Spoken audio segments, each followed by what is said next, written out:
How you doing, mate? I'm good, thanks. How are you, Darryl? Yeah, not too bad. We've got a couple of interesting topics. I'm going to dive straight into one. So, have Go for it. you heard about these new supersonic planes that NASA's building? I have not. Tell me. So, we all know about supersonic planes, Concorde, right? You go on the plane, you get from London to New York in like 3.5 hours, and suddenly, like 20 years ago, they ground all the flights and we stopped doing supersonic travel. Which I think is interesting how we got to a point where the technology was so forward thinking. I think it now takes what, like 6 to 7 hours to get to New York. So we got to a point where technology felt like it was at a new peak, and then we almost went backwards. And I think it's interesting how technology can sometimes do that. So apparently, the real reason behind this was the noise levels. So when you hit supersonic, you essentially create a boom, or the Concorde was creating this sonic boom, and that boom isn't necessarily isolated to just one occasion. It's not when it takes off and it goes boom and then that's it. It's fine. So you could isolate it to just that airport where it's taking off. It was the fact that essentially it would be booming continuously on its journey. So 3.5 hours of continuous booms for every kind of distance along that route. So every flight path that had civilization underneath would hear this boom as it went past. So obviously that's a huge problem, and I think that's really what came to what caused the end of Concord, especially as population or areas started growing. This sonic boom noise was obviously becoming a big issue, and if you were going to scale that up to more and more flights, you'd end up with this constant kind of noise level that's quite disruptive, and it is quite loud. I believe it's somewhere around the noise of like a popping balloon. So not exactly something that you want to be going off every 5-10 minutes, especially if you live under a flight path. So what NASA are working on now is this new kind of concept design that gets past that sonic boom. The intention is that it can kind of cut through the air in a different sort of way so that it cuts out the boom noise. First of all, do you wish you ever got to fly on Concorde? And I guess second, what do you reckon about this kind of state where technology moves so far forwards that it almost moved ahead of what's possible, and then we end up kind of jumping back a little bit? Yeah, I think definitely I feel like I missed that flight. I was going to say missed that ship.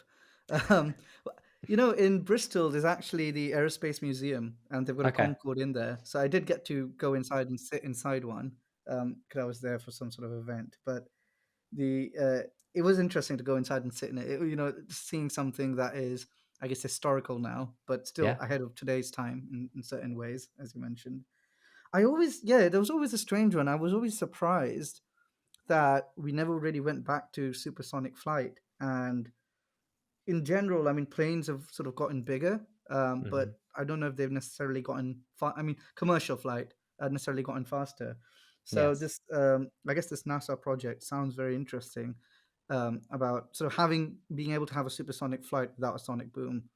I would have imagined otherwise. Maybe the only other thing you could do is maybe reach that speed when you're much further up in the atmosphere.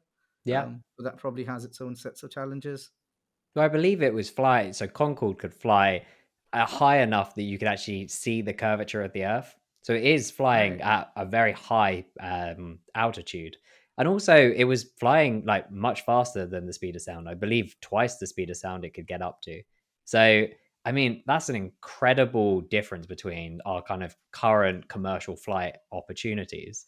So yeah, I think it's going to be interesting. How viable do you think it will be to go back to supersonic flight? Apparently when you were inside Concorde, you didn't hear that boom and it felt very much like you were just kind of taking off and landing as normal. Do you think we would you be excited to go back to a model of supersonic flight? It's interesting. I mean, am I right in thinking that Concorde flight tickets were very expensive? Yes. It was like trying to Compared buy to the like a norm, standard yes. business class or first class ticket, Yeah. right? And I think it's one of those things where I do wonder how feasible it would be Mm. for this to be sort of done in a way where people are able to afford it like a normal flight. Because to me, if you were to say, and I think to most people, if you were to say, "Hey, look, this flight's going to take a couple more hours, but it's half the Mhm. cost," you're probably going to take it. You'll probably take your iPad. You'd take headphones. You'd have something to Sure. do. I frequently take flights which might have even a stopover, just because it means, I've got an advantage there in terms of cost, right? So Yeah. I do question, like, outside of the executives and celebrities and people who generally need to be somewhere quick. Outside of them, like, how much would you use this? Hmm. Also, I think the other thing about commercial flights that I find frustrating is the amount you spend on the airport. Yeah. Getting to the airport, at the airport, once you reach the other side, especially if there's immigration, and Hmm. then getting out the other side, sometimes longer than the flight duration itself. You Um, pick on a good and point yeah, though around kind of the users of this service. So Concorde and the flight path, the one that I've focused on, New York or London to New York, I think is very specific. So that's a business route, right? And 20 years ago, that would be a very active business route. Of course, it still is today. But as we're moving to a place, and we talked about this in our last episode around the metaverse and what that future office looks like, do we need flight that goes at such a speed so that you can commute one day or commute and be in the office same day? Because soon you'll be able to throw on your virtual reality headset and potentially be in that office space. So is that also going to reduce the target market down to such a small amount that it's almost not commercially viable to be doing that kind of flight potentially? yeah, it's a good point. I mean, if even if you take the example of an executive and you need to be somewhere, and it's a very important meeting, but you want to have some sort of physical presence or interaction because of the importance of the meeting, is a lot of that achievable using these cross reality type products. So it's Hmm. almost like, I don't know if you've seen this podcast Lex Friedman did with Mark Zuckerberg, and it No? was done in the metaverse. And I mean, when you see it on the TV, it's like, okay, you can see them kind of sitting next to each other or in front of each other. It looks pretty realistic. But if you hear the reaction Lex Friedman had, he really felt like he's there, and he really in couldn't put it in into that words. environment. So I think, to your question, yeah, is there that much value in investing in supersonic flight from a commercial standpoint, like commercial flights? And the other thing is, to me, if you were to ask, um, what would be something that would improve my quality of life for Mm, flying, to me, it goes back to airports. Like, if there was a way where I can just walk into the airport and just walk into my plane, I don't have to, yeah, like, stand around, show my passport 10 times, yeah, open up my bag. If there was a way to simplify that, I'd much rather do that and sit on a longer flight yeah, than spend just as long in an airport, but then have a quicker flight. Because in fact, when I'm in the flight, I'm relaxed. I'm yeah, reading my book. I'm listening to music. I'm in my zone. It gives me a little bit of, there's a meditative aspect, right? You're just there. You can yeah. think about things. Anyway, so I don't mind being in the plane. What I do mind a lot are the airports, Is that and I transitioning to wonder, the like, airport? yeah, I mean, all of the supersonic stuff. It's very cool. I'm not trying to put a damper on that, Yeah. but I Oh, think it'd be cool as putting hell. in, What I'd do to fly yeah, yeah. on a plane that could go at supersonic. I mean, I think that would be an incredible experience. But you do make a good point. Yeah, because once you start taking it for granted, it's not, it's short hours. That's great, but I think I really hope we're able to improve how airports work and how security works. I feel like the Yeah. technology is kind of getting there. I think it's so strange that in the world that we're in today, that we're still working with like physical paper passports, right? And I think it's interesting. I've seen a lot around how we could put our identities into the blockchain and how that would potentially be a secure way of doing it. But I think everyone's still so nervous around crypto, or the general public is still quite nervous around crypto, that Yeah, potentially that's maybe holding us back from this kind of digital identity future where you can't not board your flight because you don't have your physical passport because it's all digitally accessible, and if your physical passport isn't on you, you can access it in a multitude of different ways. So mhm. do you think that's a potential kind of like a blockchain passport or blockchain identity? Or is that dangerous as well, I suppose? I know, it's a good question. I mean, I think being able to use some sort of biometrics, so like your eye scan, Mm, along with your fingerprints, and just having that as that is your passport, that's you, yeah. and all the other information is available on the database somewhere, because it already is, right? Like when you scan your passport, they've got all the information already. They know where you've traveled over the past 10 years. Yeah. They don't necessarily need to see the stamp on the passport. So some of it is kind of redundant, but maybe it's there as like a backup. Hmm. If the system's compromised or the data gets corrupted, I'm not sure. I'm sure that they've got their reasonings to have the backup, but I feel like a lot of our data is already flying around there. Yeah. It's just about linking it to our biometrics rather than a physical piece of paper that we have to carry around. Yeah. So it is your iris scan, your fingerprint. You're good to go. Yeah. You don't have to show it. But I think, I mean, the other thing I just want to touch upon is it's interesting how you mentioned about supersonic flight, and you mentioned about going to Concorde and sort of Hmm. coming back to the Yes. traditional sort of flight. It is, to me, it is a bit surprising. In decades, I think planes haven't quite changed in terms of what they look like. Yeah. Um, and I think, they've gotten bigger, but some Yes. of the planes flying today are, I think, decades old. And I think, to me, it is a bit surprising how some technologies do kind of find this. I don't know if it's an optimal form factor, but they Yeah. kind of settle on a form factor. And that's surprisingly been more or less the same over, Yeah. I don't know how many decades, right? Well, I guess it's the sort of like evolution and nature, right? You have some forms that have stayed the same for millennia. Like the crocodile, I think, is a great example. Like that Mm, form hasn't really evolved in, is it millions of years, I believe? So I guess if you land on something that works, why change the formula? yeah, I mean, evolution proves that you don't necessarily need to. So yeah, maybe there are like final forms for certain technologies, I suppose. yeah. But yeah, there's Well, always going what to be something around the corner to adapt it potentially. Yeah, there's obviously like incremental changes. But the other thing this kind of reminds me of is the Cybertruck, because Okay. we've had a form factor of sort of cars, and I think Yes. today more than ever cars kind of blend in together because they're all kind of similar color, um, Yes. and they all have similar sort of form factors. A lot of the cars are even it's the same car just almost being rebadged by another sort of Hmm. brand. And outside of your exotic sports cars, which I guess maybe you can put Cybertruck in the exotic list, it Yeah. is probably the most um, polarizing Of and course. sort of Yeah. different looking Well, vehicle. I isn't mean, what are your everything thoughts? Elon does polarizing? Isn't that the intention, right? It's the Yeah, PR strategy. How can we turn as many heads as possible and divide as many opinions? yeah, he seems to have a real knack for that. Yeah, definitely. But you make a good point. I think, well, I mean, what we've seen is it's very easy to build a concept Cybertruck, or not very easy, but it's not nowhere near as difficult as actually turning that into a production run. And I think that's why we've seen this massive delay between the launch of the Cybertruck and actually a viable Cybertruck then going to the market. So I guess it kind of comes back to that evolution piece. It's not so difficult to create an alternative, but it's difficult to produce that en masse.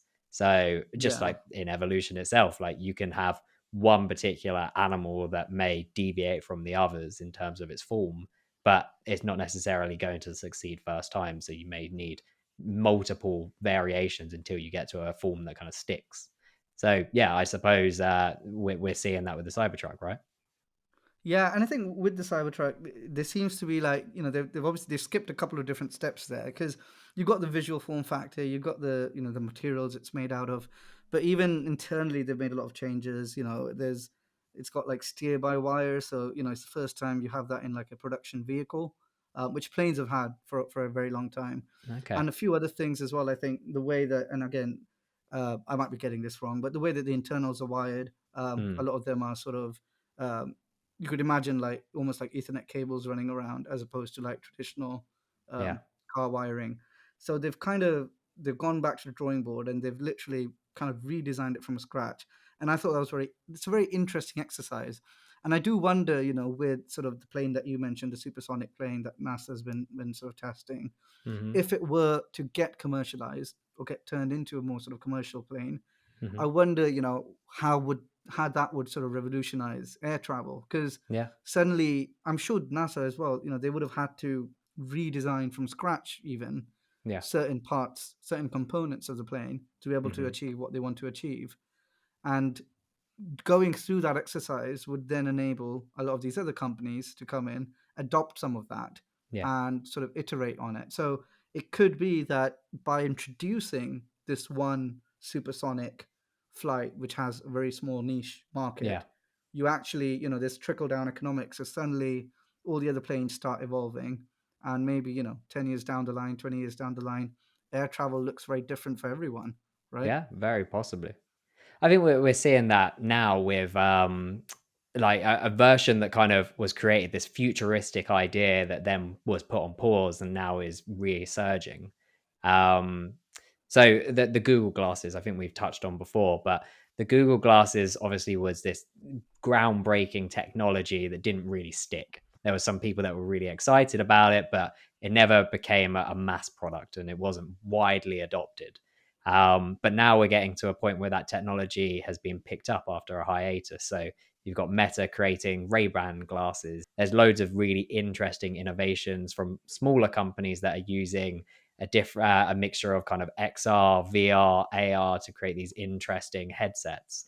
So I guess sometimes there needs to be a hiatus so that the technology can evolve, it can develop, and come back potentially even stronger. And maybe we will see that with supersonic flight. Yeah, no, it's a good point because I think it is sometimes the convergence of a few different technologies that is needed to then Mm, create the product that you're set out where a company might set out to create originally. And I yeah. think Google glasses are a good example of that, where I think when originally they tested it, it could do a few things, but it didn't really have the AI powering it, which like the new Ray-Ban glasses do have, and the Hmm. Meta AI, which again is it's a sort of a early version of that, but you could easily see where that's headed. Yeah. And then when you look at these proper VR glasses, they've already become smaller.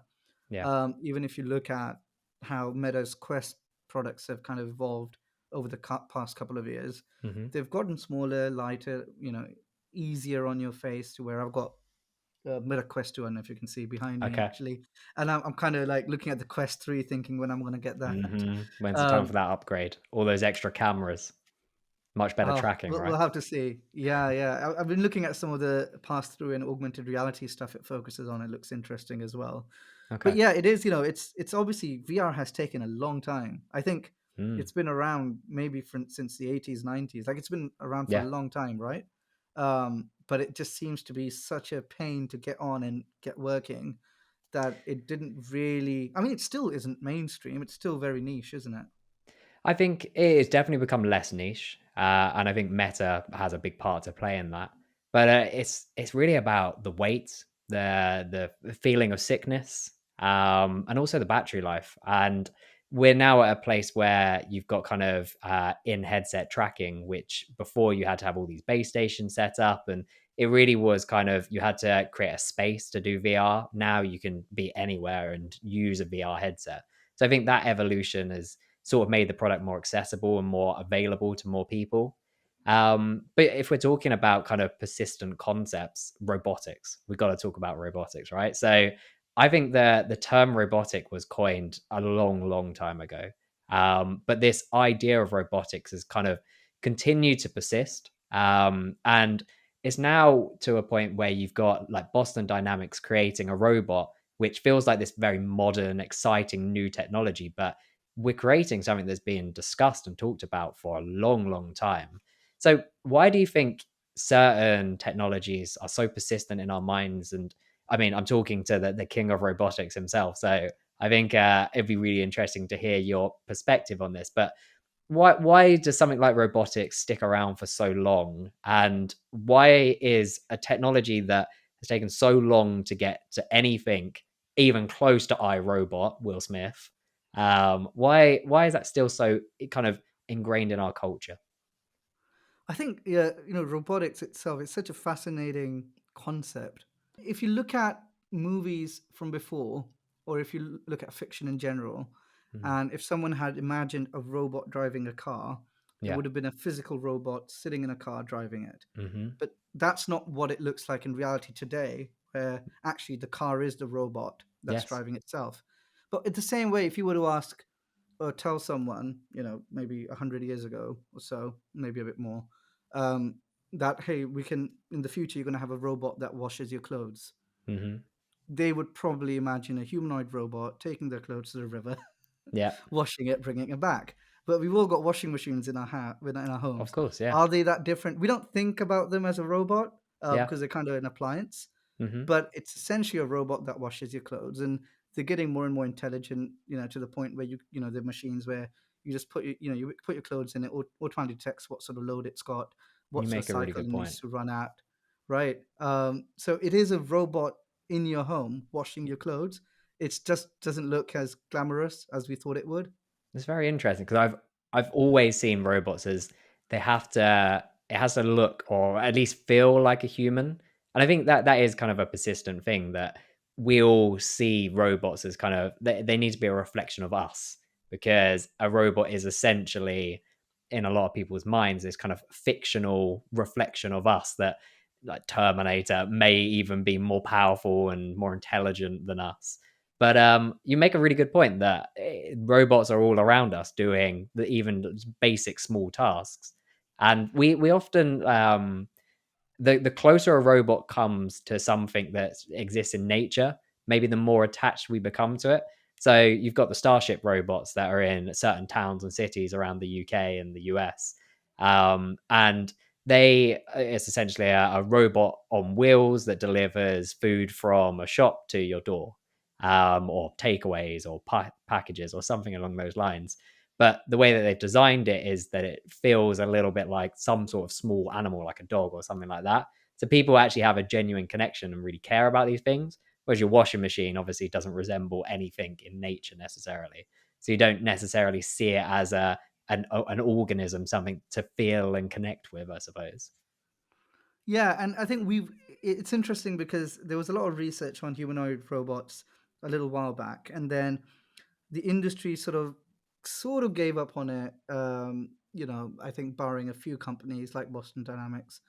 And what happened is the focus then sort of went towards, okay, we're going to build robots specific to tasks, right? Specific tasks. Hmm. And the human form factor is probably not the best form factor for most of these tasks. So you started seeing all of these robots that would do a certain thing, or they could fulfill a certain need, Yeah, but they looked nothing like a human would. And it was easier to design it that way. It was more cost effective, and the robot could do that task more efficiently than a human would, yeah. like a washing machine almost. But I think there's been this resurgence now in humanoid robots. And I think the goal there is to have a general purpose robot that could Hmm. essentially do most of the things that a human would do. And in order to build that, the robot needs to be humanoid Yeah. because the environment we live in is built Yes. for humans, for legs, not for wheels. Built We've got around us. steps Yeah. and we've got clutter in our homes.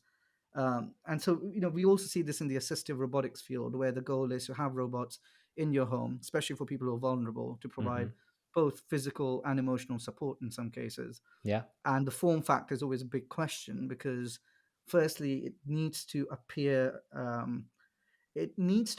sort of I'm blanking on the term here, but essentially it needs to be sort of not aggressive in any way. So it can't be a very tall robot or Okay. very big robot, because when you're looking at a robot that's very big and tall, Hmm. you might feel sort of slightly frightened by it, right? And that would impact how you're reacting to it and what you're Yeah. doing. But the goal is that you need to feel that you're in control. Mm. And one way to achieve it is to make the robot smaller, Okay. shorter than sort of a human height, as well Okay. as sort of leaner. So one of the robots that's been used a lot in research is called the Pepper robot. It's Okay. literally Pepper, Right. and it's this like small, cute-looking thing. It's got like lights around its eyes. Still got wheels, but it almost looks like a sort of like a kid. And the Okay. voice is also like it's sort of you can't tell whether it's like a male or female voice because it sounds like a kid's voice. So it could be a Right. boy or a girl. And I think it's this area where it's very interesting to see like how will we end up creating humanoid robots? What will the final form factor look like? Yeah. Would it be something like a Tesla bot? Would it be something more like Pepper, or would we have a variety of them? But if the goal is to create a general purpose robot, you probably don't want a variety of form factors. You want a form Mm. factor that can suit these various needs, or you could almost dress it up differently for Yeah. these various tasks. And yeah, it's an unsolved problem, but it is an interesting one. But the technology is getting there. I think, the developments. I mean, what was interesting about Tesla bot was they apparently had to build their own motors. Like, Okay. there were no like off the shelf parts they could buy to help Right. build what they wanted to build, just Mm. because there are not that many companies building these types of robots. And I suppose at this And point in so, development, it's all quite secretive. No one's sharing yeah, this. It's not open source. no, exactly. And also, companies that make DC motors are not making motors for humanoid robots. Okay, They're making sure. motors for wheels and other sort of actuators. So it's an interesting space. I feel like where we're headed with all of these like Gen AI, LLMs, and like AGI sort of research, Hmm. and where we're headed with the humanoid sort of form factor, it's going to come together at some point. Yeah. Um, like, an iRobot sort of robot, hopefully in a more positive light. But it'll Yeah. be interesting to see when that happens. If you had a humanoid robot, what would be the one task you would like it to support you with in and around your home? Well, that's a really good one. I want to say folding laundry. That's probably Folding the bane laundry. of my existence. That's a good one. It's got to be for me the weekend clean, the full house clean. If it could do that, but I feel like I don't know how you interact with ChatGPT, but I try to keep everything very polite. Please, can you provide me with this? Thank you for your response. That sort of thing. I feel like with a robot, if it was helping me out around the house, I feel like I'd have to give back. Like, here, all right, thank you for cleaning. Have half an hour. Put your feet up. I'll make you a brew. Hey, is that so bad though? No, Yeah, but it's a good question, and I think it partly goes into that sort of how the robot sort of responds or portrays itself. yeah, So, if there's a way for it to sort of portray that the task that the robot's doing is fulfilling, even yeah. though it might not have a concept of what fulfilling is, but it's still portraying that, it Yes. would make you feel maybe less guilty because you can kind of see that actually the robot's having a really good time folding laundry or cleaning up the house in your If case. possible. Yeah, however you could portray that, right? And I think there's a lot of research that actually goes into this, especially in academia. I've seen there's a lot of research focused on like how we react to robots and how they can sort of influence our decision making just by the way they look or they Yeah. speak. And there's a lot of sort of um, we have a lot of data already on what we should think about when designing these types of robots. It's Mm. just about bringing all of those aspects together and being able to actually build something that can then clean your house, do all the work for you. So there's the technical challenge of doing all of that, but Yeah. then also make you feel good about it, which is maybe even bigger challenge. Oh, 100%. We've definitely got to catch up on this a little bit more. I think this is a whole episode all to itself. So, I mean, I think that's a good place for us to pause, for us to stop until next time around. But a robot to do the house and do the laundry. Let's see if we can make that happen. Prank it. I'm sure you can start working on something in the background. And you never know, we might have something for Hey, next episode. awesome. Fantastic. Nice one. Thank you very much. I'll catch you soon. Cheers.